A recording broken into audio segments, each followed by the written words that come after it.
गुंगी गुडिया म्हणून काँग्रेसनं वैचारिक दिवाळखोरी दाखवली। सुनील तटकरेंची टीका।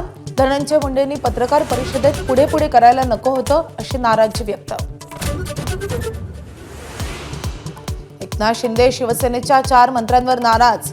काम करा अन्यथा खांदेपालट अटळ असा इशारा।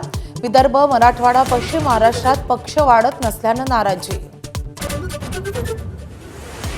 मुंबई महापौर बंगल्याबाहेरच्या कामांसाठी काढली 2,89,00,000ची निविदा। एप्रिलमध्येच बंगल्यात केली होती 3,40,00,000ची कामं। मुख्यमंत्र्यांच्या नाराजीकडे सपशेल दुर्लक्ष। संसद परिसरात विरोधकांची निदर्शनं। आंदोलकांवरील लाठीमारावर अमित शहांनी उत्तर देण्याची मागणी। अमित शहा जवाब दो विरोधकांच्या घोषणा। मोदी अमित शहांच्या विरोधात विरोधकांचं आजही आक्रमक आंदोलन। लोकसभा गदारोळामुळे दुपारी 2 वाजेपर्यंत तहकूब। राज्यातील निवासी डॉक्टरांचा आज राज्यव्यापी संप।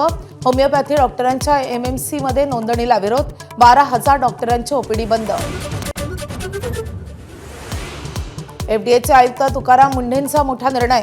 अॅनालॉग नॉन डेअरी पनीरवर महाराष्ट्रात वर्षभर बंदी। हॉटेल रेस्टॉरंट आणि केटरर्सला वापरास मनाई। आमदार विक्रम पाचपुतेंकडून मुंढेंचे आभार। महिन्याभरात साखरेचे दर 12 ते 15 रुपयांनी वाढले। साखरेची प्रति किलो 52 ते 55 रुपयांनी विक्री। उत्पादनातील घट आणि वाढत्या मागणीचा परिणाम। यूपीआयद्वारे होणाऱ्या पैशांच्या व्यवहारांवर कर लावणार। अर्थमंत्री निर्मला सीतारामन यांच्या सुधारणा विधेयकात उल्लेख। 2,000पेक्षा जास्त रकमेच्या व्यवहारांवर कर लावण्याचा विचार। एबीपी माझा, उघडा डोळे बघा नीट।